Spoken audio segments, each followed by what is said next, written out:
So seeing as it's been 2 months since the release of Walking with Dinosaurs 2025 and the world has settled down from the immediate reaction, I thought it would be an interesting idea to dive deeper into the specific flaws that the series had.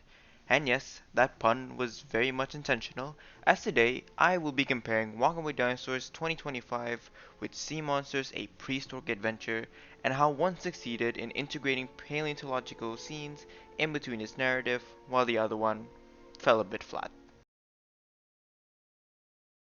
To quickly recap both documentaries, Walking with Dinosaurs is a six-part series that follows various different dinosaurs across six different time periods in the Mesozoic. Sea Monsters A Prehistoric Adventure is a made for 3D IMAX movie with a 40-minute runtime and follows the adventures of a Dolly Corincops from birth to death and her encounters with the other late Cretaceous marine organisms. Both documentaries feature a narrative story that is broken up by bits where paleontologists talk about the real-life fossils and discoveries that serve as modern-day evidence as to what is being portrayed in the narrative.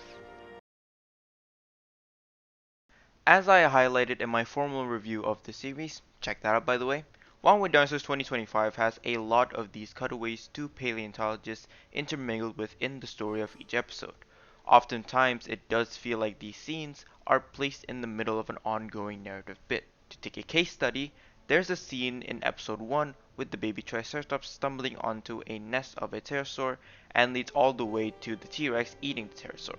In this sequence, there are two cutaways, one to introduce the baby Triceratops skeleton and the other to introduce T-Rex. Now in a vacuum, with no other context, this is not a bad way to integrate these scenes.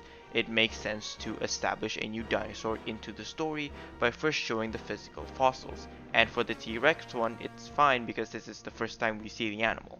However, during the start of the episode, there already was a scene of showing the same Triceratops fossil and the narrator establishing that it was a baby. This makes the scene where it reintroduces the same fossil again, only this time through the paleontologist, kind of feel a bit redundant because there's very little new information being delivered. You could cut this scene out and it wouldn't really affect the viewer's understanding of Triceratops. In fact, I go as far as to say that the new information that was being delivered in the scene could be put into the scene in the opening and save about 2 minutes of redundant scenes. This then also leads to the issue of disrupting the pace of the scene. The first cut appears when Clover is at what is clearly a nest, and there is an implied mystery as to the owner of said nest. If this scene hadn't cut away, then some level of suspense or tension could be built up and paid off when the pterosaur arrives. The way the scene is cut makes you forget about whatever situation Clover is in, and when it cuts back, the pterosaur just immediately arrives. Those 2 minutes between the scenes could have been more effectively utilized to further deepen the mystery and maybe even introduce other animals, like maybe a Cretaceous mammal or something. So that's one issue. It cuts up the narrative in a very disruptive way. The other big issue is that there's way too many of these cutaways. Now, let me preface that it is a good thing that there are multiple cutaways because this is the main way documentaries deliver educational material.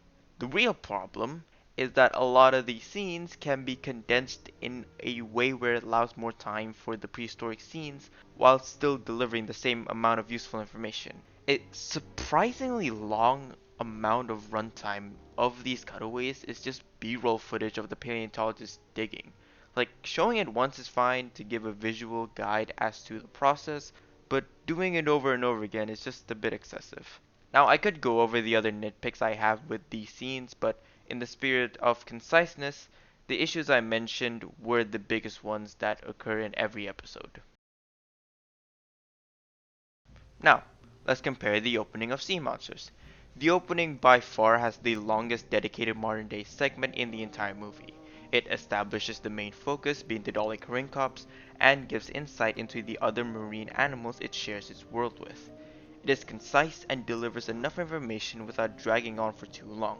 More importantly, the narrative hasn't begun yet, so it wisely takes its time to introduce all the major aspects needed to understand the context of the story while delivering important educational information to the audience. Once the narrative starts, we don't cut again until there is a beat in the story where nothing really is going on and can cut away to establish or explore something new about the narrative, in this case about ammonites. To really put this into perspective, between the opening to the next cutaway, Walking with Dinosaurs had about 2 minutes of screen time in the prehistoric world.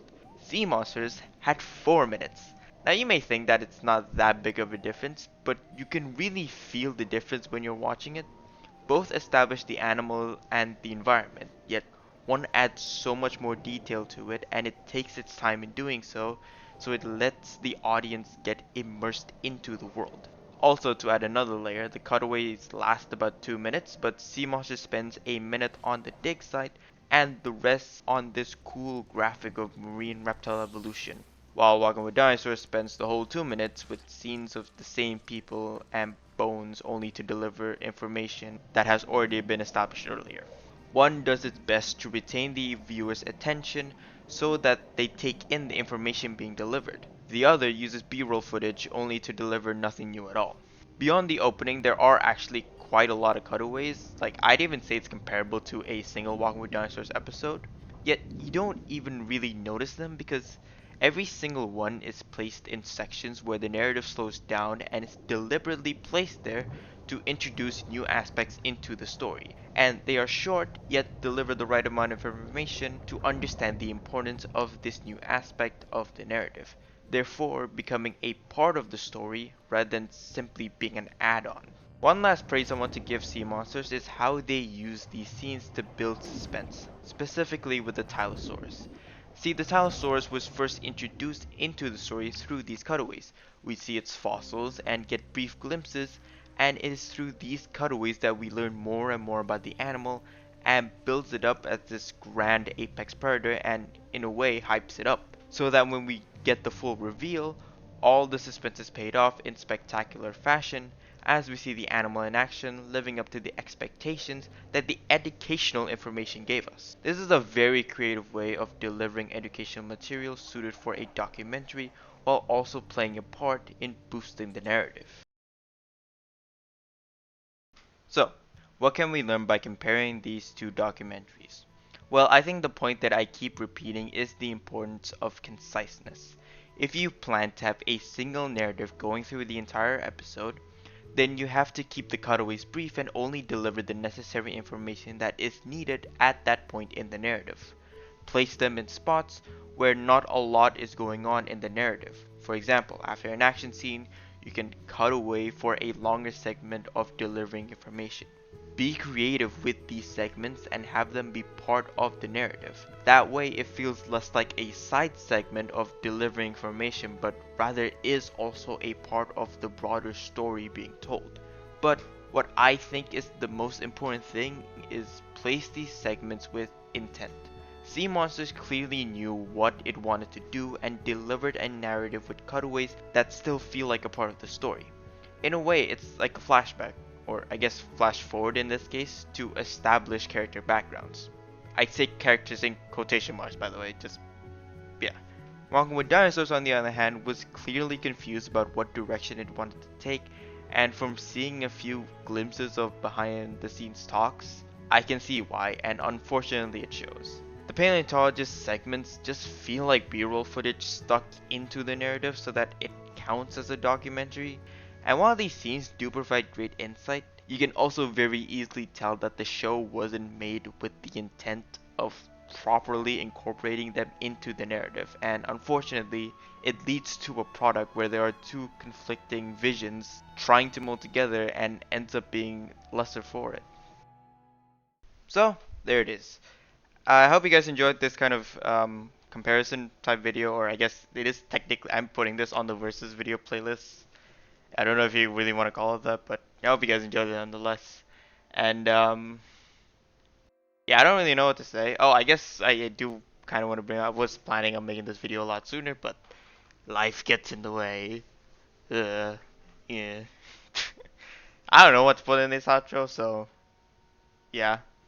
I mean, I have seen. I do. I will say, I've seen a bunch of you guys' ideas for new videos, and I will get around to them eventually. It's just gonna depend on what mood I'm in, what mood of video I'm meant to make. I don't know if that sentence made sense, but yeah. Anyways, I don't want to drag this on for too long. See you in the next one, whenever that video may be. Bye.